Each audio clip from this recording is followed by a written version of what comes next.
Hey, this is Russ. It's snowing out here.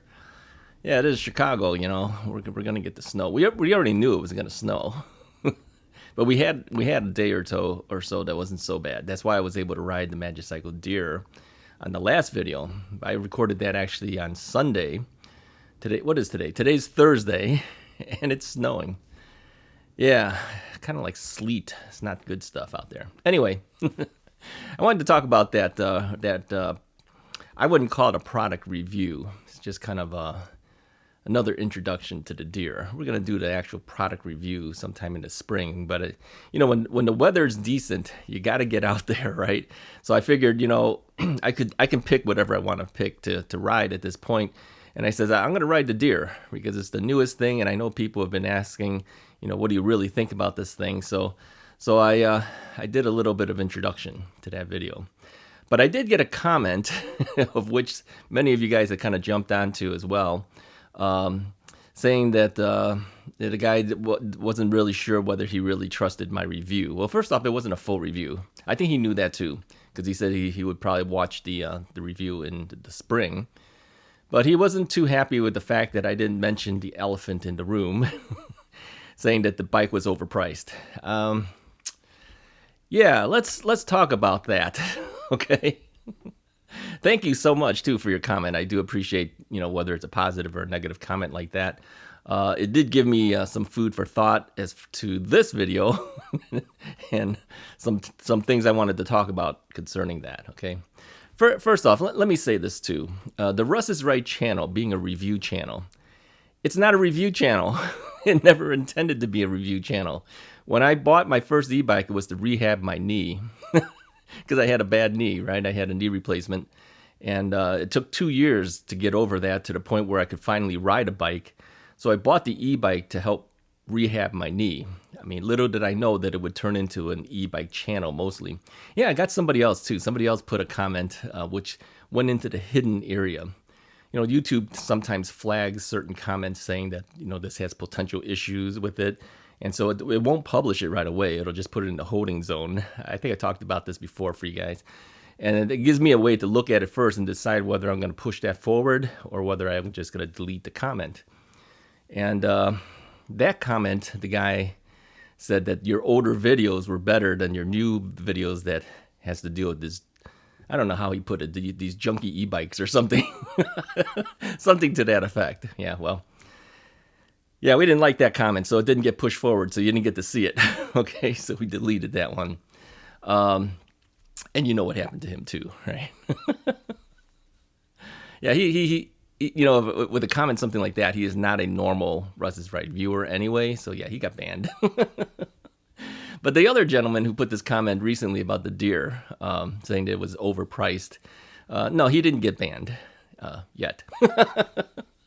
We'll see where he goes with it. No, he didn't get banned. I appreciated his comment because it opened up something that I wanted to talk about, and many of you jumped to my defense too. I thank you for that too. So what he basically said was that the deer was overpriced, and the fact that I didn't mention it, so it got to the point where he didn't feel he could trust any of my reviews. Let me say this real quickly first. The Russ is Right channel is not an e-bike review channel, right? It never was intended to be an e-bike review channel. Now, you might say that, well, you've gotten a number of e-bikes. How could you say it's not a review channel? Well, its main purpose has never been to be an e-bike review channel, right? It just kind of turned into that. Everything that's happened on the Russ is Right channel as far as e-bikes are concerned happened because it just happened to happen, right? So manufacturers started giving me bikes to review, okay? And that wasn't the purpose. I bought the bike to help my knee, and then when these bikes started coming in, I said, well, yeah, I would like to check out this bike. I think it might be nice to have and check it out. So I said yes to it, and the next thing you know, another one came in, and another one came in, and many of them came in from Magicycle, all right? Like I said, every single Magicycle bike that has come out has been given to me for a review, okay? But I think they even know too that I'm not truly a review channel. I think this is why they give me 2 e-bike batteries when I ask for it, because they know I take the bikes, I ride them. I don't just simply review them and that's the end of the bikes that they give me. I ride them. I mean, if you look at the riding videos that happened last year, uh, we were doing six videos a week.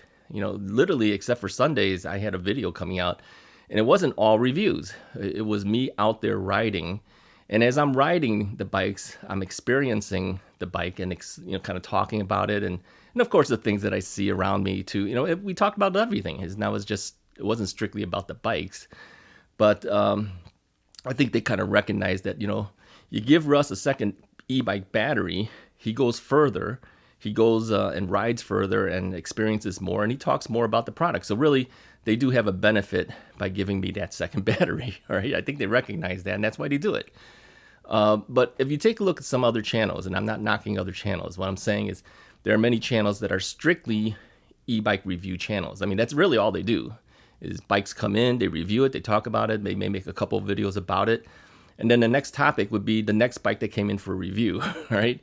That's never really been the Russ is Right channel. I mean, we do have some reviews, but if you look at the quantity of bikes that I have compared to the quantity of bikes that some other channels have, it's very minimal compared to some of those other channels, right? I don't take in every single bike. I only take in bikes that I feel that I would have an interest in, and bikes that you might have an interest in, okay? Because some of the bikes, are not the most expensive bikes. I mean, look at the Engwe, right? The EP2 Pro. I think, what was that price? Around the $1,100 price range with 2 batteries? What a deal. I mean, I said, yeah. And it's actually become one of my more favorite bikes to have. I didn't get rid of that bike. As you noticed, I sold off some of the bikes, but yet the least expensive bike is still in my bike arsenal. Why? Because it's a good bike. I see it as a value. It's something that's fun to ride. Has two batteries.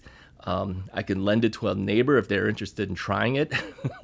So I wouldn't worry if they dropped it or something like that, because it's not as an expensive bike compared to some others. So yeah, I kept it.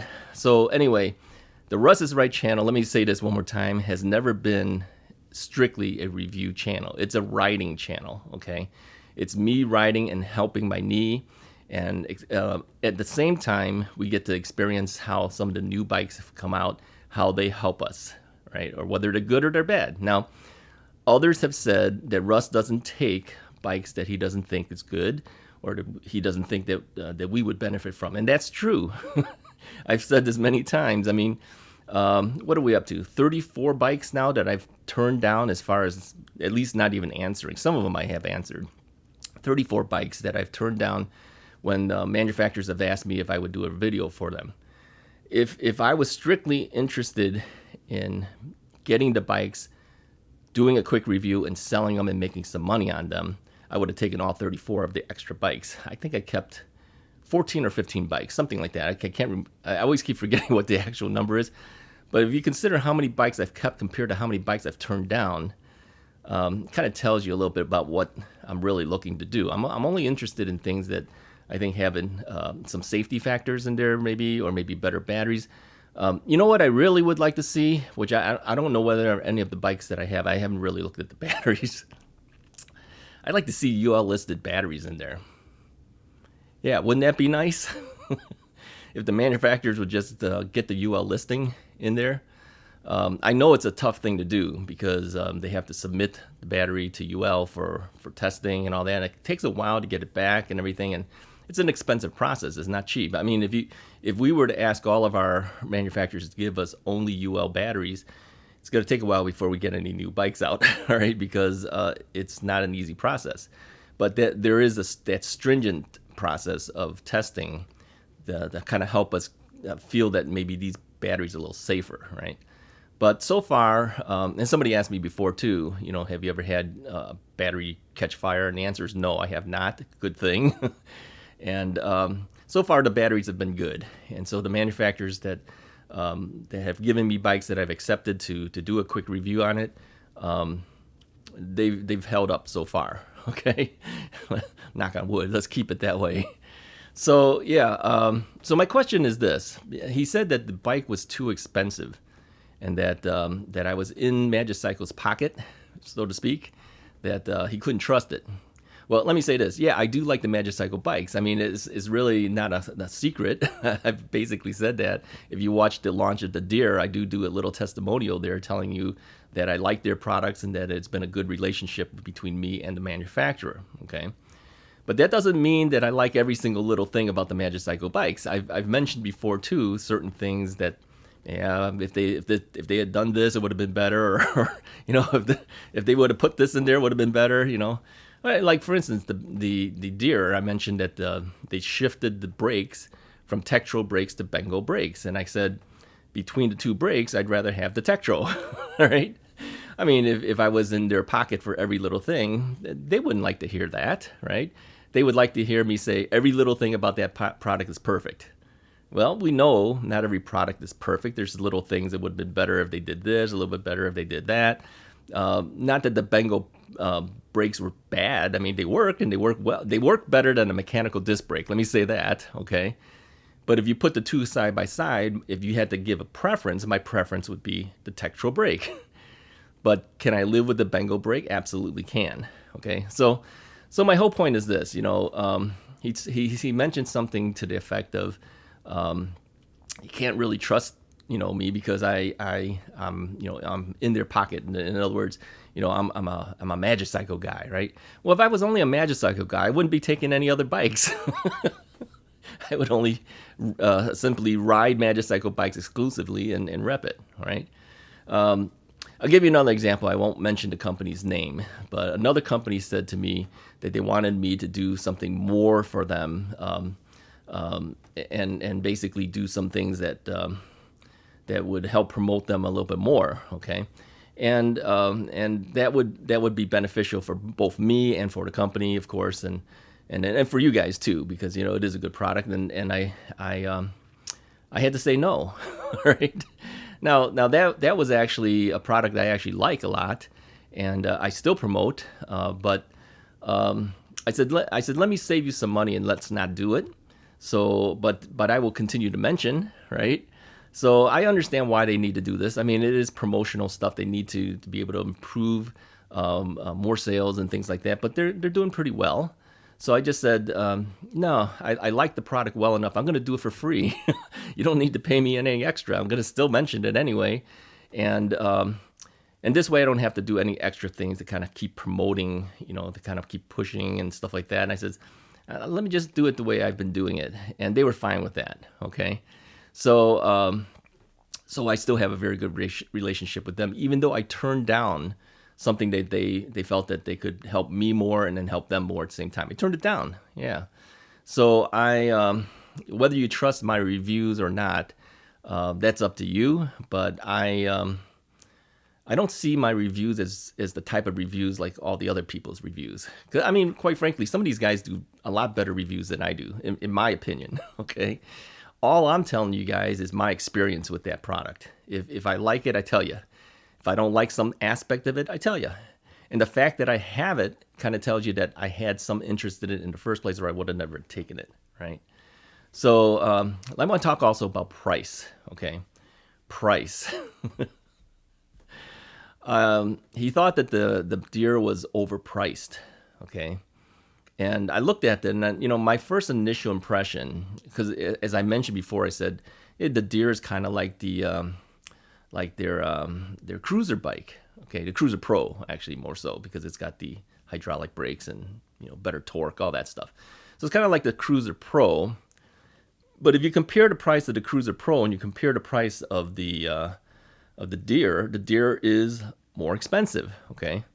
So initially I looked at it and said, wow, would somebody pay this extra money just to get a rear suspension?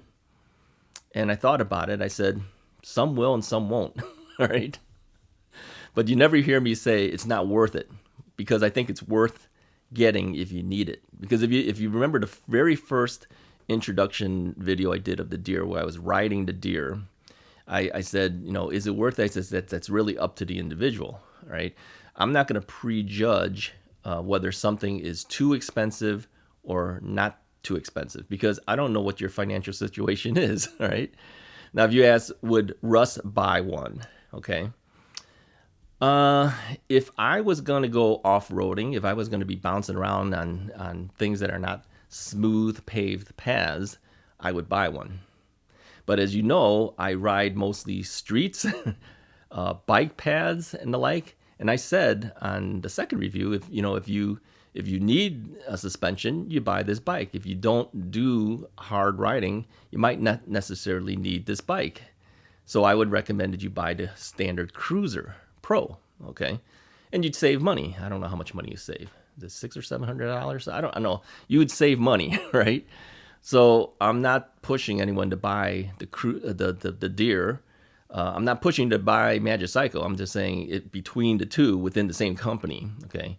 You have to kind of look at a product and say, do I need that or do I not? Now, is there a benefit having the Deer even if you don't? Yeah, it's a more luxurious ride. I can feel the suspension in the back working with the suspension in the front. All right. So as I'm riding, I can feel, well, this is kind of a nice ride. It's not real bouncy. Somebody asked me, does it bounce all over the place? No. It's a spring-loaded thing, and it's not adjustable spring, but it's got enough tension on there that if you're going over something like if you hit a curb or something like that, or something that's in the road, let's say you hit a pothole or something, would you feel it? You would absolutely feel that it helped. So to that person, is it worth it? Yeah, it's worth it. Is it worth it for the price? Well, I can't judge that. That's up to you, right? So what does the Deer cost? $26.49 and $26.99, depending whether you buy the fenders and the rear rack and tail light. Which I tell you to spend the extra $50, get the rear rack and the tail light and the fenders for $50. Come on, that's a no-brainer. you get that. Well, most people need a rear rack, in my opinion. I mean, how else would you carry anything with you? Are you going to carry a backpack the entire time? I'd rather strap it to the rear rack or put a front basket on it, right? So anyway, I'm not going to judge somebody based on whether they can afford to buy a bike or they can't. Okay, it's basically what I'm saying, right? And I mentioned too to him, he says, well, if you think that's expensive, wait until you see the electric bike company bike when it comes in. I already told you guys that thing's going to be what I spec'd it out to just under $5,500, okay? And then they do charge you for shipping. I mean, some of the other bike companies don't charge for shipping, but I understand why they charge for shipping. Many of the other bike companies kind of roll it into your price. I mean, you think you're getting free shipping? You're not. It's rolled into the price. They've already kind of figured out what it's going to cost them to ship, and then they price accordingly. So then it doesn't look like you're paying for shipping. But yeah, come on, realistically, you are, all right? So really, if you look at the electric bike company's product when it comes in, there's about a $250 shipping fee there. Now, I debated whether I should even mention how expensive that shipping is, but it's truck shipping. It's not FedEx, okay? It comes on a pallet, on a heavy-duty box. It's already pre-assembled. The entire bike is assembled. You don't do any assembly on that bike. Okay, take that back. You have to take the handlebars and turn it around or something like that. All right, 4 little screws or something like that. You have to turn the handlebar around. Then you're done. That is it. You don't put the front tires on. You don't do anything. They've already done it for you. So some people pay $100 to $150 just to have a professional build the bike for them. Well, it's already pre-built by a professional, okay? And so when you look at that shipping, I think mine's came out to like $250 shipping because I did a calculation. I put the order through I was going to order it and find out how much the shipping would have been about $250 for them to ship it to me. I still don't have the bike yet, by the way. I'm still waiting for it. So the bike actually costs a little bit more than that because you have to add that to the cost of the bike. But I think that $250 was worth it. Just based on the fact that I know that bike's going to come in assembled, and I know it's going to come in clean. It's not going to come beat up. Many people who've gotten their bikes said that it's the best built bike they've ever had come in because it's already done, and the safety factor of it coming in was good. I'm going to turn the camera off for just a second and turn it back on. As you know that my camera will automatically shut down if I don't do that. Sit tight for a second. I'll be right back. Okay, I'm back. It's always fast. So, so when you look at this bike, you're going to say, wow, that's expensive. Yeah, it is. For the average person, it probably is expensive. But is it still worth it? Yeah, I think it's worth it. When you see all the stuff I put on it, you'll understand why it's as expensive as it is. But if you didn't put all the things I put on it, okay, and if you didn't do all the customization that I did on it, if you just said, just give me the bike, give me the bike in the most basic format without all the things that Russ customized on it, I think the bike was like $2,400. That's not bad. So really, if you look at it, is it an expensive bike? No, it isn't. Now maybe 2,400 is more than some people would want to spend. Some people may only want to spend 1,500. So then you'd say it's an expensive bike. But if you look at the 2,400 compared to maybe some other bikes that are $4,000, $5,000, then that 2,400 doesn't sound so bad, right? Everything's relative, really. I mentioned in my comment back to him that,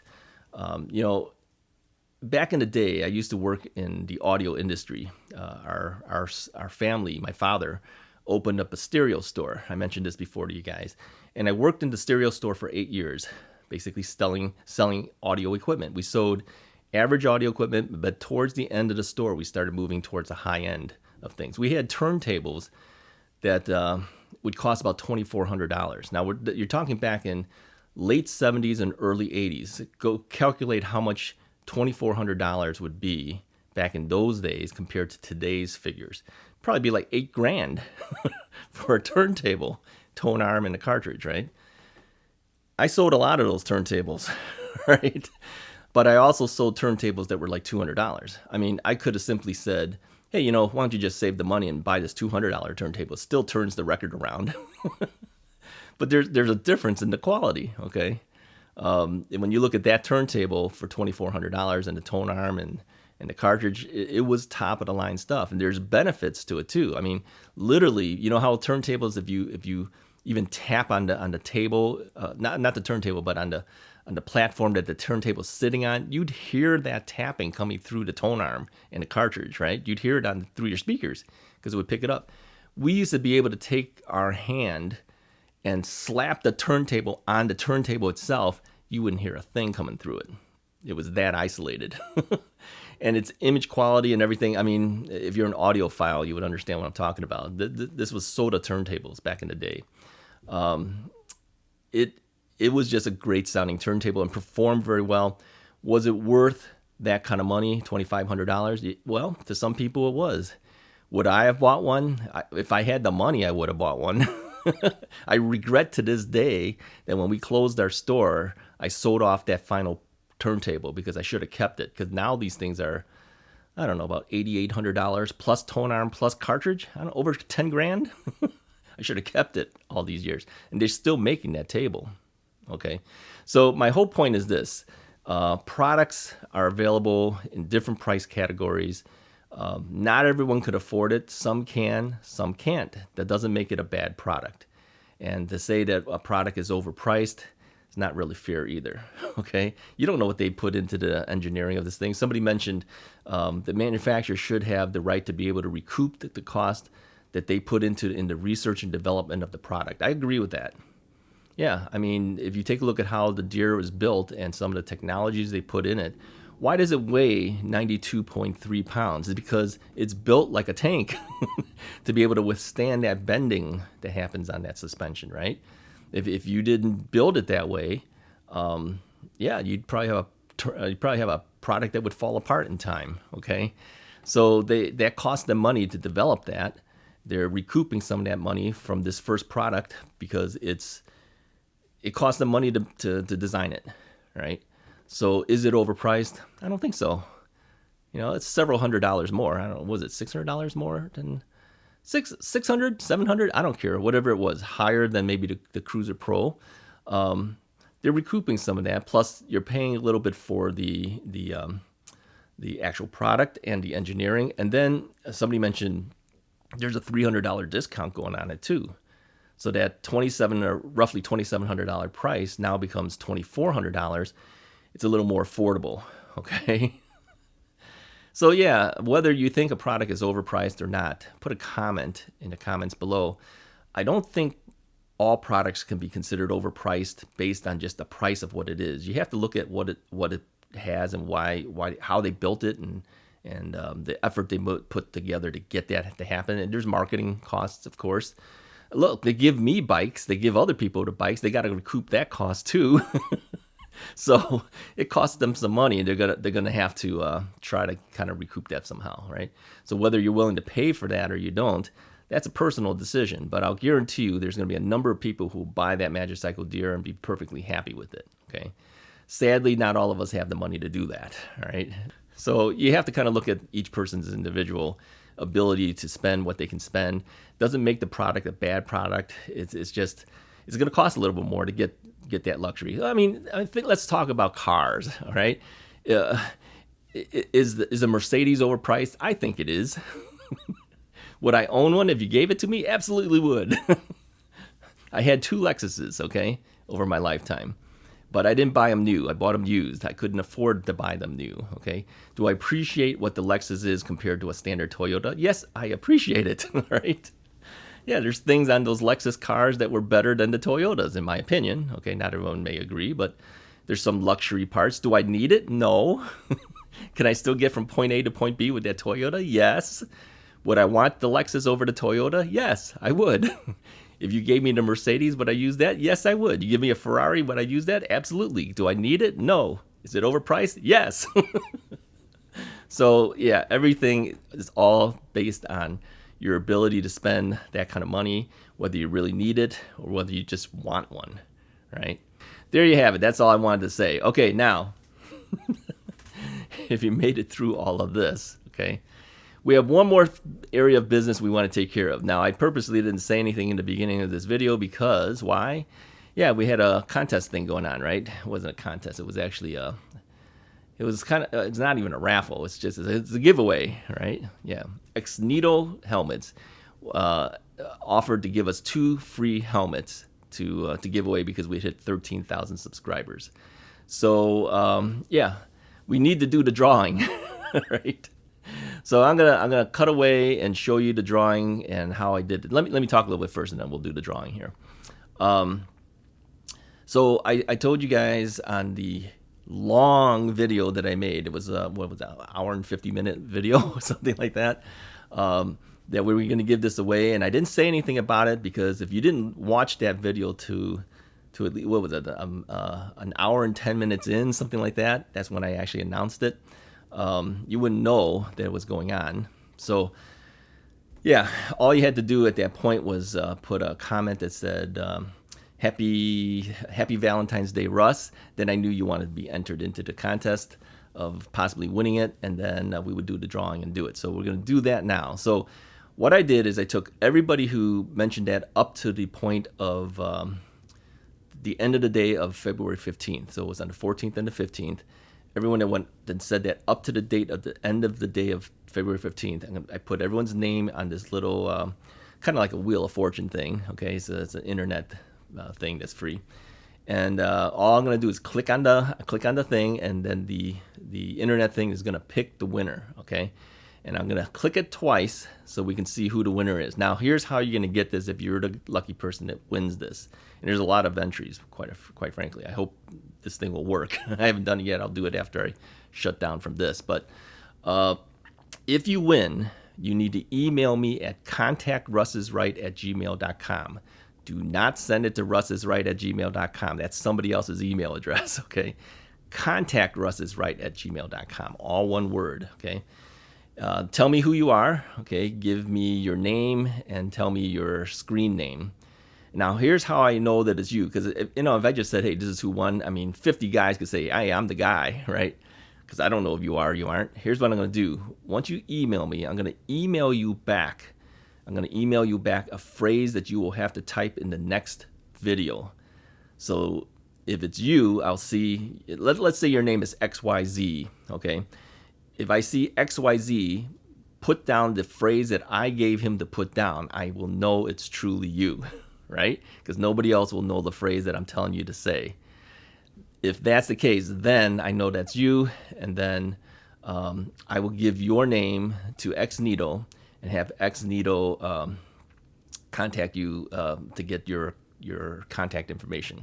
So they will call you or email you or whatever they would typically do, and then they're probably going to ask for your address and all that stuff, and then they will ship you the product. The Xnito helmet is the helmet that I've worn basically all of last year and probably will continue again this year. It's the one that has the front headlight, has the blinking rear light, and it's rated to 28 miles per hour. That's why I wear it, all right? Because it's got good safety factor in there. I wear my helmet whenever I ride. So you'll get one of those if you win, all right? So let me sign off here, then I'm gonna do the other thing, and then we'll have that done. So thank you so much for watching the video up to this point. Stick around, watch the drawing, okay?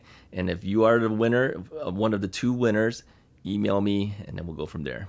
And for the rest of you guys, thank you for entering. There'll be more opportunities. There are other things will happen. You know, we'll have other giveaway type things. Other companies will give us things to give away.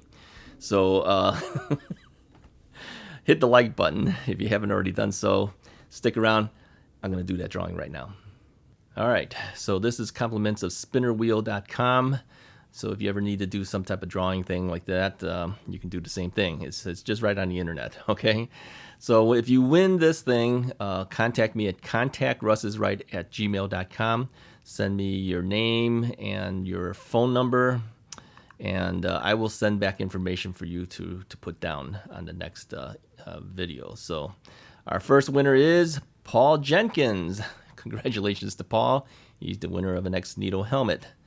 Yeah, so yeah, just send me an email message, and then you'll have to respond back. All right, let's go ahead and try the next one, and the winner of it is Robert Brooks. Congratulations to Robert. So yeah, go ahead and send me an email. Send me your true name and your phone number, and I will have Xnito contact you, and you guys can make arrangements how to get it. Appreciate it to everybody. We'll do another one of these drawings the next time we have something going on. If you haven't subscribed already, go ahead and do so. Hit the like button. I'll talk to you guys next time.